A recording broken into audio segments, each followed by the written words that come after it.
To the Rift already. Here we go. Game 2 starts now.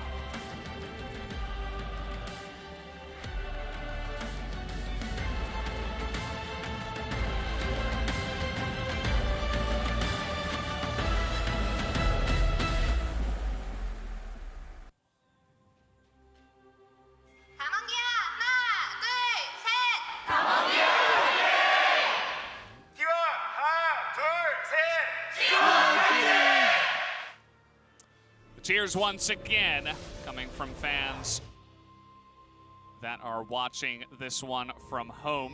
Khan getting a nice little ward for himself up at the top side. And man, this is, we talked about, you know, early versus late game in this one. And now I feel like we're teleporting back some years as we have Kassadin up against Vayne in game 2. What are your guys' thoughts on these two picks specifically? The interesting thing for me is how much punishment is T1 going to be able to find with that mid-jungle duo? Because while I think the top lane 2v2 or top jungle 2v2 is incredibly strong, the Kassadin early on loses a lot of pressure, and even post-6, like, you're able to make some plays, but it's not even remotely comparable to how fast a Ryze scales up. In addition to that, the clear speed obviously going to be much less strong, and that means that there should be a lot more space for Faker to make plays, which terrifies me. Also, I wonder, I actually love this Trundle and Vayne combo because it's beautiful. You don't need a wall to condemn people into something because you have the pillar. Yeah. And I actually think that against a champion like Ziggs that can get punished with his only real reliable escape being his W can actually be a problem as you get a little bit further into the game. Yeah, it certainly can be a very oppressive lane to deal with, especially once, you know, level 3 is up here for Keria and Teddy. What's really interesting to me is how this mid matchup is going to go, because in terms of what they're going to offer in late game teamfights, they're very similar, but also the opposite, in that Showmaker will be able to help execute kills, especially post 16 that Ghost does the chip damage for, whereas Faker is going to be doing a lot of poke damage himself so that Teddy can help clean up those kills later on with Owner, and there's a lot of reset potential. So what both of these mid laners offer in terms of what they're going to do in late game is completely different. As here's the fight. We saw that combo. Didn't exactly work out, and Ghost immediately throws up the, of course, Dom1 Gaming from last year, victory at Worlds emote. So a little bit of trash talk with the emotes. We always like a little bit of that here at the LCK. And if we look at the amount of early pressure that's available for T1, as you can already see, right? Like, basically every single lane is fully pushed in, and we see Owner moving up towards top side, just going to secure himself some vision, but it beckons to me the question, who is Canyon going to play around, right? Because with this Olaf, you want to try and get a lot done in the early game, but then you look at his lanes, and outside, I think, of Khan, who is on the top side of the map, which is a little bit further away from generally where you want to be, it can actually be a problem early on. Showmaker not going to be offering that much. Same for the bot side, who are already getting pushed in very aggressively. And with the lane prior, they're going to look for a double scuttle here, and they will be able to get it. There's just simply nothing that Dom1 Kia can do, and at this point, Canyon can't fight it out. So another trade goes into Kana's favor here on the top side of the map, but it's really difficult right now for Canyon to find power with this Olaf pre-6, and even with 6, you know, in this mid-game, he's going to do a lot for you maybe on your Rift Herald fight if you can have 6 for that one. But otherwise, Viego is so much more powerful in these early skirmishes because he has that explosive damage, he has that kind of guaranteed lockup CC.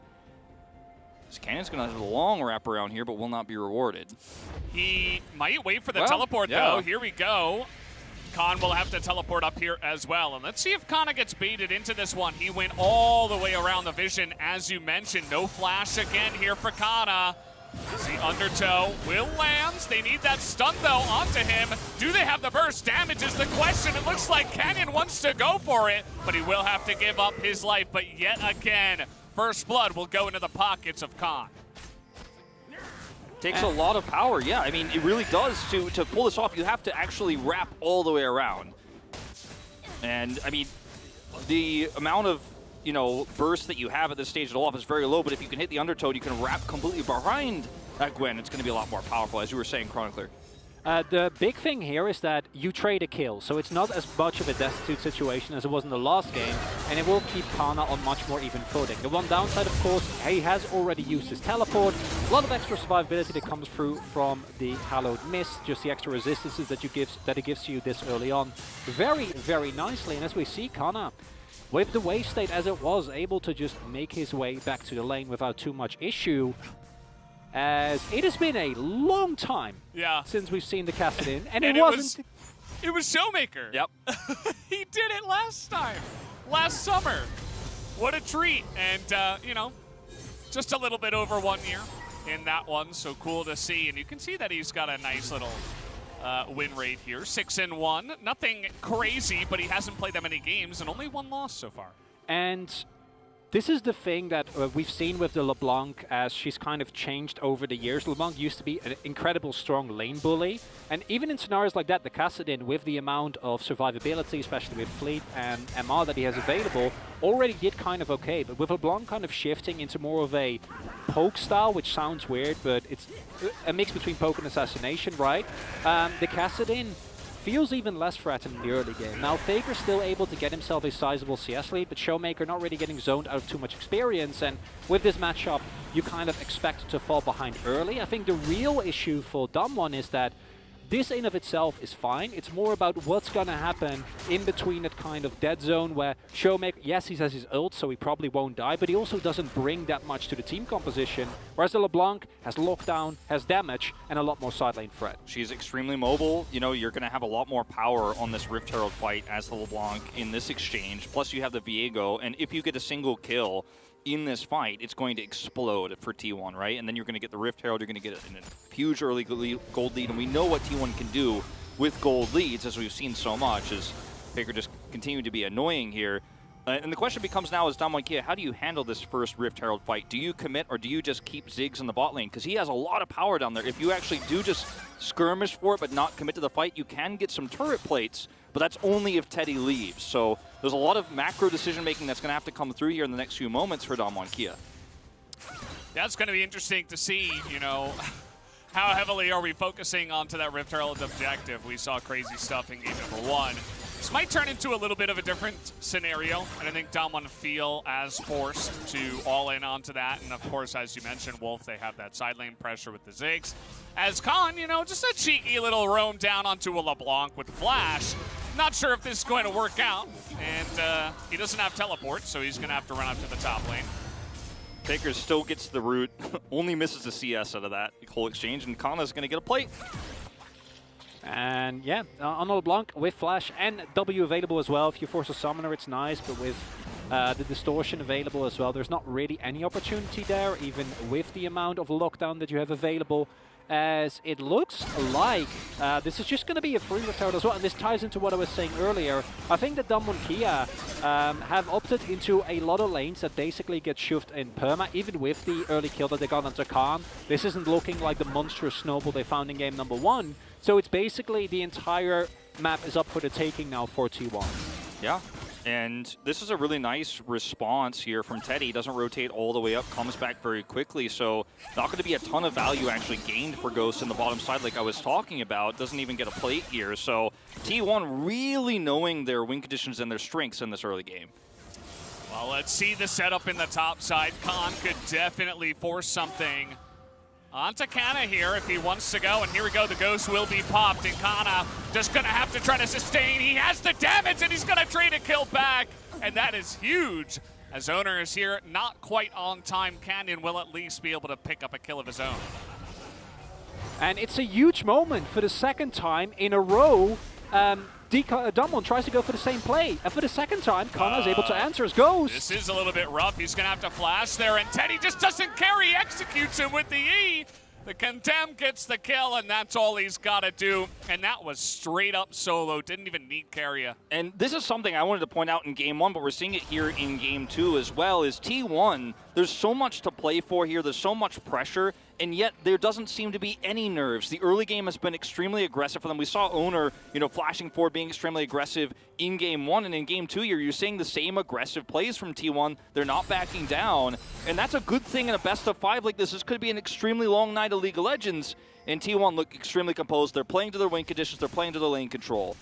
Canyon is doing so much to help his lanes. Like, he is foregoing so much farm to just stay in the top side. And now we're just going to try to bully Kana once again. And you can see Khan can easily just tank this up. Kana surviving for a crazy amount of time. And Showmaker will just barely live. No, he goes down. The burn gets him. And you can see they're going to have some damage done to this turret, which will be nice. But it's 3 people committed to just kill the Gwen. And this is a really strong position for T1 because even though you get the kill there, they have full prio here now on mid. They're going to grab several plates and they can rotate back to take the Drake and that Rift Sculler. You have so much power right now, and all that Damwon Kia get is a single kill, a few plates, and they're not getting much for the Ziggs. Rift Herald gets tossed down, it's going to be the whole turret. And this time, it is a huge mid-game lead for T1. And Damwon Kia, 3rd time's the charm is what they think, but Canyon spends an incredible amount of time waiting there. And then if you invest 3 people on top side, you can't give up a kill like that. You can't take that long to actually take down the Gwen. And Kana, unlike last game where he fell behind incredibly, has been so good about absorbing all this pressure, because by the end of it, yeah, he's died 3 times, but he's also picked up 3 kills. He's not behind in CS at all. I think all things considered, he's actually up in terms of farm. And the playbook from Damwon Kia that worked so well in game number 1, not working out for them this time around because they have less mid-game power. Yeah, and you can see on the bottom side of the map here as well, this is where Ghost, is just pushed back, not able to get anything. And then is punished, in fact. Goes down here, and you can see the Drake control is not really that great in live here for Damwon Kia. They're taking a big risk themselves. Meanwhile, can't secure the Drake. And things are just going hairy for them very, very early on. And this is a comp that doesn't necessarily need to have momentum control, but if with this much control going to T1, getting through that mid-game as Kassadin is going to be so hard for Showmaker. Absolutely. And I misspoke before. It was actually Carrier that got it started in the bottom side onto Ghost with the pillar, and it kind of kept him in the lane for longer than he thought he would have to stay, not, respecting the Vayne and what the Vayne can do against the Ziggs. Ziggs tries to throw bombs at the Vayne, and the Vayne just laughs at him, right? Like, the 1v1 is ridiculous. And as the Ziggs, you're just going to have to run away. And already with a kill here on Teddy, he's going to be feeling quite nice. And this is, of course, the power that you have available with the Vayne, is that in long lanes, you can chase down people so easily with your passive, the additional movement speed that you get. And the problem with Vayne is that in terms of late game team fight, she needs pretty specific circumstances to do well, right? Effectively, Vayne just wants to 1v1, take 1 target at a time. As Showmaker, it's taken a little bit low, but should still be fine. And if you can create that situation, if Barrel like that just roams up and Ghost doesn't pay the utmost of respect, you just get blown up. Showmaker getting delayed here as well. A little bit more power to Faker, who does have his Ludens first, so has a huge, massive advantage in terms of the poke he can do in this game. And he's just constantly threatening Showmaker, which means that Showmaker is losing a lot of farm. We're going to see the teleport commit here, which is actually dangerous. Yeah, not sure about this one, but it is Kassadin, extremely mobile. He's able to hop around that stun and use that home guard speed to help him out here. Even a Ziggs bomb just to clear, as now Canyon is getting there onto Teddy, though Pillar not going to do anything, and Canyon's going so deep for this kill, and yes, he will be able to pick it up, but at what cost? The cost of his own life. Showmaker gets low, and here comes Kana. Kana's trying to come in from behind, and he's like, wait, where did my team go? He's definitely trying to corral them quite a bit. The flash stun going on to Ghost, who is left all alone. But look at the bottom side. They're just going to kill the LeBlanc. Ghost is kiting this out incredibly. Carrier desperately trying to tank this up, and yes, they will get the kill. But the chase is on, and it's Camille and Kassadin who are on the chase. The scariest nightmare you've ever seen. Let's see if they can actually catch up here, as Barrel on the Leona as well. Trying to catch whoever they can. Owner up here. There's still the top turret left. And so they actually are really corralled in here. The pillar is not good. Down goes one. Kana on the Gwen. He might be able to get it done. That Ripwalk is not good enough, and Kana is trading it back so well. As now Faker gonna teleport in here. and try to get something done to Khan. Eventually, Gwen goes down here, but Khan is corralled into the alcove, and he will be left to die. LCK Finals, baby. This is what it's all about. Kill after kill after kill. And when the dust settles here, you know, a lot of summoners expended for both teams, but T1, again, maintaining control over this mid-game lead. You see so much has to be committed here for Damwon Kia in order to get this to succeed. And it's still just not really trading up. Look at how much has to be committed to kill Teddy here. And it's just at the end of the day, not fully worth it. The one thing that you do here, I think, as Damwon Kia, is you buy time and you try and get as much gold as you can on Showmaker and Khan. Because even in a deficit, these picks have inevitability once they reach a certain item, or in case of Kassadin, experience breakpoint, right? And Ghost going down here at the very end, there is also a big investment coming through on T1 side. Kana on this Gwen honestly should just be left alone. Like, just don't deal with him anymore because he keeps finding these straight kills every single time. Just an incredible performance from a player that had a pretty rough summer split, and in playoffs has truly leveled up. And it's mayhem all across the map. I think you'll still take it as T1 because of the other objectives that you're able to get as Canyon. Oh boy, they really do not like Kana though. Like, how many times are they going to commit to killing this Gwen? It's insane. And again, it kind of ties into what you were saying, right? He's getting Khan fed, and they're trying to set up this insanely strong Camille once again. Yeah, and now when you have the Camille set up here, you could do a lot with this mid-game, but it isn't the same type of control that we had last game. As we talked about in the draft, there is no Rise, there's no Twisted Fate to kind of help support the Camille that's pushing. So yes, if Khan gets fed, as he is starting to very quickly become, you're not going to be able to push all the way up towards inhibitor turrets as easily as you did last time. However, with this trade, it's definitely a massive win for Damwon Kia. They get that extra inner turret gold, something that T1 can't say they got on the top side. And now Damwon Kia suddenly is heading gold again. Right? And they find these mid-game plays so consistently where they take a situation that seems at the first glance like just pure chaos around the map, and just read their opponents so well. Because unlike the last couple of games, the immediate damage that's available doesn't allow Kana to actually get off multi-stack snips or find a needlework for multiple people, which was what got him the earlier return kills. And I still think that we'll never reach a game state, as you can see. That's a gold graph right there. The game state that we had in game number 1, where Kana will be categorically unable to match Khan. A situation we have now is much more interesting, where it's more about how is it played, who face checks who, and what is the supporting stuff on either side. And then you look at, is Faker going to roam around? Is Ghost going to throw a bomb on top of an Hextech ultimatum? It's a lot of questions that we still have yet to be answered. You can see Teddy, he's farming. He's trying so hard in the mid lane to farm up here and get something going. Showmaker, he's only level 12 here with that second level of the ultimate. He's got to be careful. He doesn't have that unlimited mobility just yet. And you can see Keria trying to threaten some picks onto him. Second Rift Herald comes in here. He's going to deal a lot of damage and take down that inner turret. And so T1 gaining a lot of map control over the middle of this map. I feel like where the gold is going here for T1 is where you want it to be right now. Because yes, the Vayne is not at a massive lead or anything like that, but she's in a position to where she will be able to carry later on. She's building a little bit of magic resistance, which is something you can also do against T1's carries. Their comp is very AP focused. She's going to be fine to set up if the damage is there from LeBlanc and from the Gwen. And so far, the positioning has been good of these two players. And if you end up getting those champions low, then Owner suddenly becomes the biggest threat. It's Ghost once again. Oh boy, look at this. I mean, he has to flash. And this is what I was talking about. This is why you pick the Vayne into the Ziggs, because if it's ever one-on-one, the Ziggs always runs. Yeah, you never have a chance. And the Ziggs is a pivotal point for Damwon Kia. And if Ziggs dies, they have no wave clear.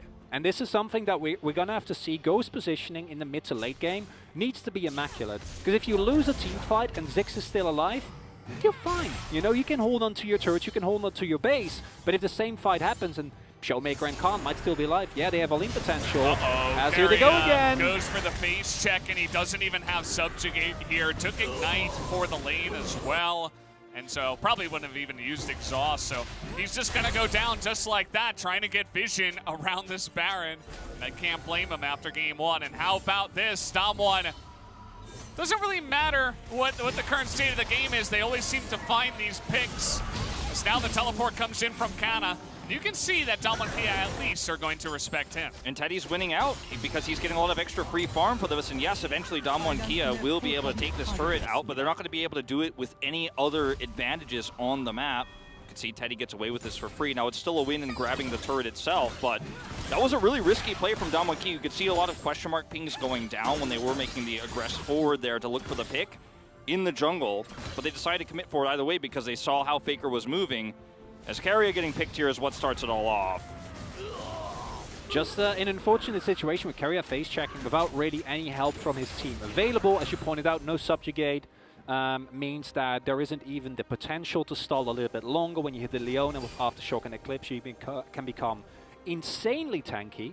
And I think once Teddy has the Wits End finish, the Damwon threat becomes basically only Khan. Canyon is still a relevant threat in terms of AD damage now, but I think the further we get into the game, the less it's going to be a problem for the Vayne as she gets more and more items going.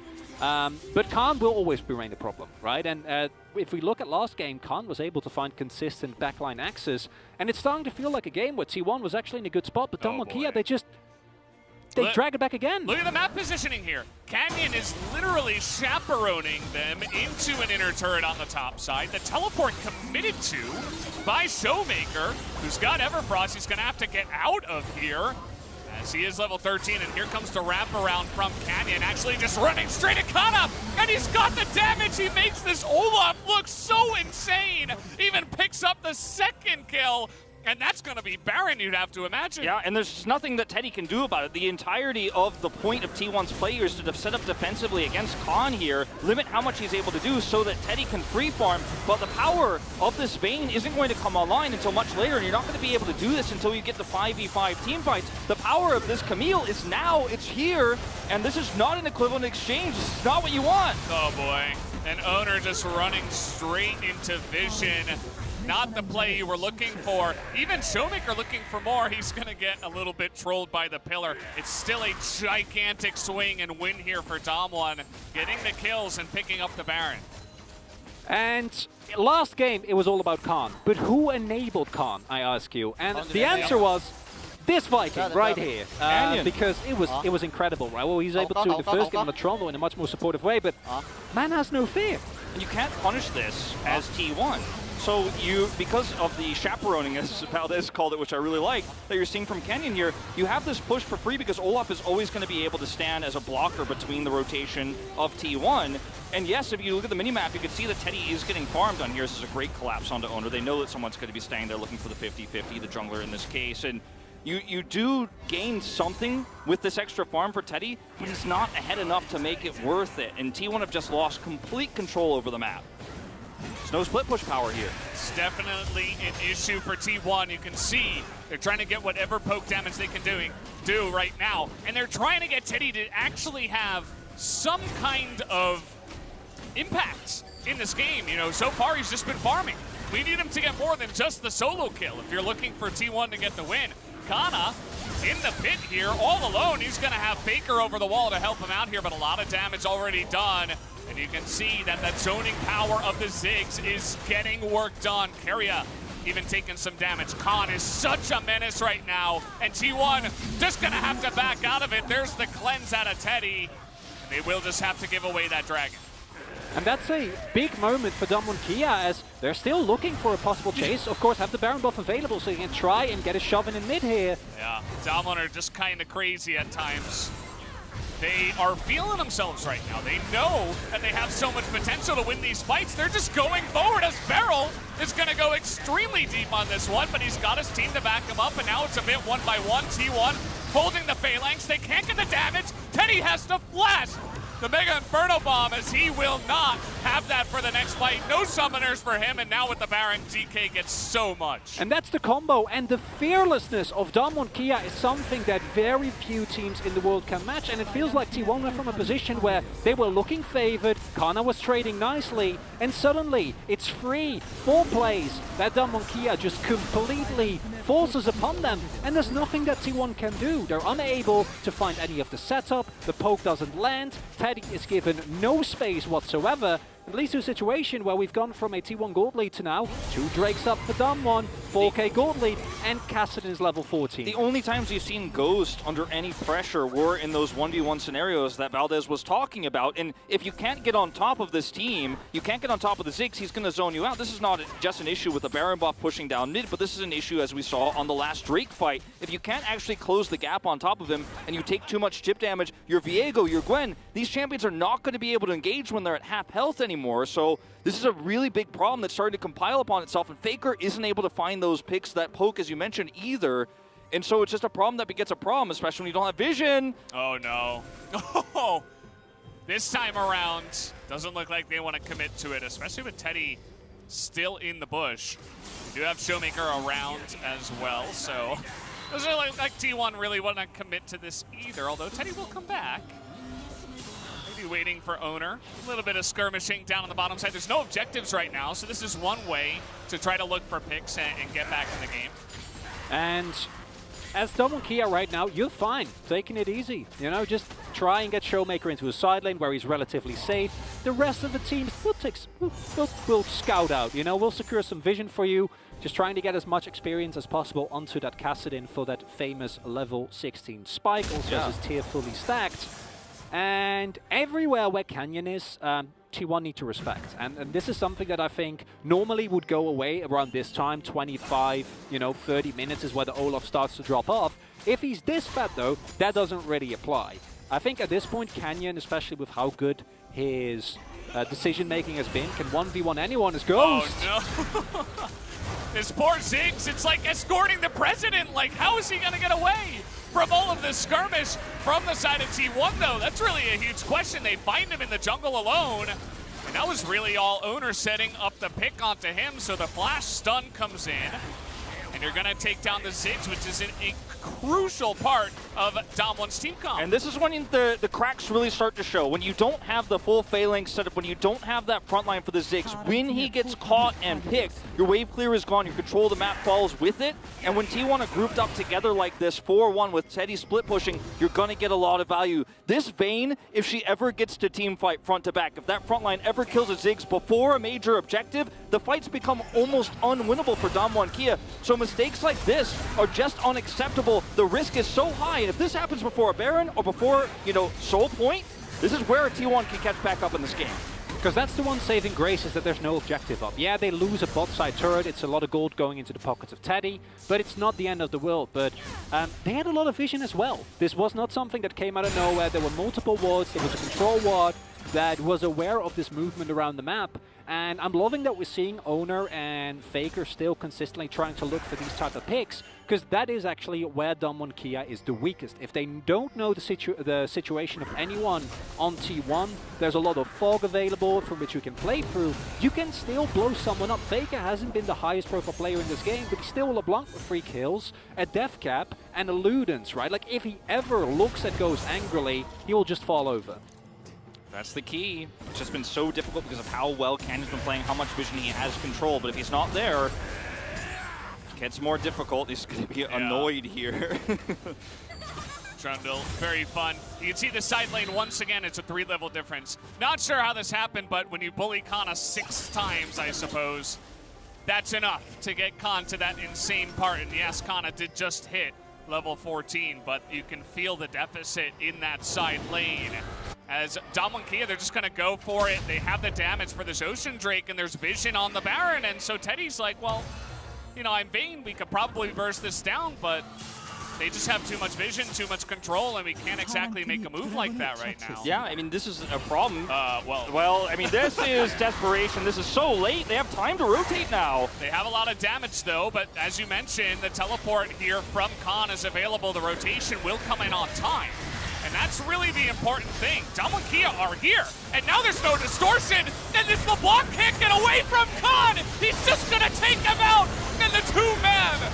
Solar Flare as the Vayne and the Gwen are trying to do something to this front line, but Showmaker, he's now level 16 actually. He's gonna have to come back here, Khan, trying to escort the rest of his team, and he should be able to. Teddy is pretty insane, but the tankiness is too much as the kill will go into the pocket to Khan, and Damwon Kia, they might just do it again. That's almost a clean ace! They find him on the Baron, and as Wolf pointed out, it's so late, T1. If they want to go for that play, I think, even as scary as it is, they need to pull the trigger immediately. And man, you can't give Khan this Camille anymore. That combo with the Ziggs literally won the fight from the start. And I feel like we've said so many times, it's a nice effort from T1, but effort isn't enough. You need to actually be able to win the fights, and no matter how close they get, in the end, it's always done. The pieces are there for T1. As you can see, by the time this Baron hits 5,000 health, Damwon Kia already rotated in. You mentioned Valdez Khan gets that kill onto Faker because he knows he's already used his distortion. And once LeBlanc is dead, there's not enough poke damage, there's not enough consistent damage for Teddy to carry. Look at how close he gets. Like, he's dancing on the edge, but like you said, Chronicler, that's not enough. You need these fights to be cleaner, you need these calls to be more decisive, and this is something that we really treasured from T1, honestly, at the end of summer, was how much more decisive they became. And yet, here in this second game, it starts to fumble a little bit. The pressure is on, and T1 make a late call, and it's way too late. Yeah, it was just a little bit of, okay, let's trust in the Vayne damage. We can probably burst this down. They just committed to the Ocean Drake. I mean, they had to have known that Khan had his teleport, though, right? So you have to question the decision for them to go for that, but just a little bit of a miscalculation, and Damwon are the team that you never want to do that against. You'll remember the spring final, Gen G were so far ahead in game 2, and one mistake, it was only one mistake, and then Damwon 3-0'd them, and they made it look easy. You cannot make mistakes against this team. And now they're shoving in with the Baron buff available. A lot of siege, and it's all on Teddy now. The amount of defensive MR that's available for Damwon Kia is so hard to deal with. Showmaker is level 16, still needs to be respectful. I mean, look, they can just split Showmaker on the side because he's able to get away from anything. Look at him flashing the Teemo. What is this? He knows there's no way anyone can punch him. There's no way anyone can chase him, and that's an inhibitor. Yeah, and Teddy's like, well, I can't stop the push on the top side. So obviously he's got to do something else, right? He just wants to farm mid, push Showmaker away from the one lane, right, with the 4-1. And so they are actually able to push him away. But at the end of the day, it just looks so ridiculous because you can feel that Teddy's trying desperately. He wants to make a big impact on this game, but it's just so difficult. And the inevitability on top side, if they get an Ocean Soul, I think that should be it, right? Because a Camille and an Olaf this fed with the itemization that they have, double stopwatch, and an Ocean Soul, they're never gonna die. Like, I don't think Teddy physically can get enough autos in before Khan hits the second Q and just blows him up. And if that's not enough, you have Ghost. And yeah, you know, Ghost hasn't had the greatest of games, got caught a couple of times, but it didn't actually lead to anything. And now he's sitting on 3 items. And yeah, by the way, Cassidy. Yeah, he hit 16 a while Don't even ago. get me started on Cassidy. There are 2 essentially glass cannons. I mean, they're not even that fragile anymore. Oh, no. Not like this. Kana's bullied again, and you can feel the power. It feels almost inevitable, right? Level 17 on both Khan and Showmaker. They're playing late game scaling carries. They find enemy champion, they commit. They don't even know where the rest of them are. They have some vision in the enemy base, and they know that, you know, a couple of guys are there in the front. Teddy here, he's trying to make some plays. The zoom in is coming in. As Teddy He's chasing. should be able to get Khan here, you would have to imagine, as that will be a good kill, at least a shutdown. And as you said, Chronicler, so much relies on this Vayne on Teddy. So much relies on Teddy, but he's only able to take these fights in perfect scenarios that are given to him on his silver platter. Every kill he's gotten so far has been T1 finding a... Oh, no, hold that thought. And look at this. This is so important. The Ocean Drake is about to spawn. And Carrier just goes down like that.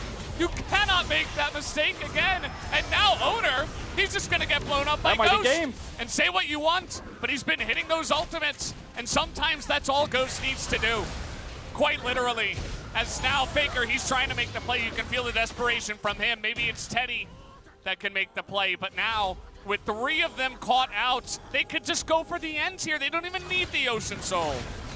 And I don't know if there's anything that T1 can do, as you pointed out. Who needs Ocean Soul when you're this far ahead? They don't need anything but the Nexus. That's what they say. Canyon burns down. It doesn't matter. They get the stun down. This poor Vayne. There's nothing that Teddy can do. And Damwon Kia are going to take yet another game in this summer finals, even looking for the mental kill as well. with that extra kill, not gonna get it, but it doesn't matter. 2-0 to Dom1 as they are crushing the final.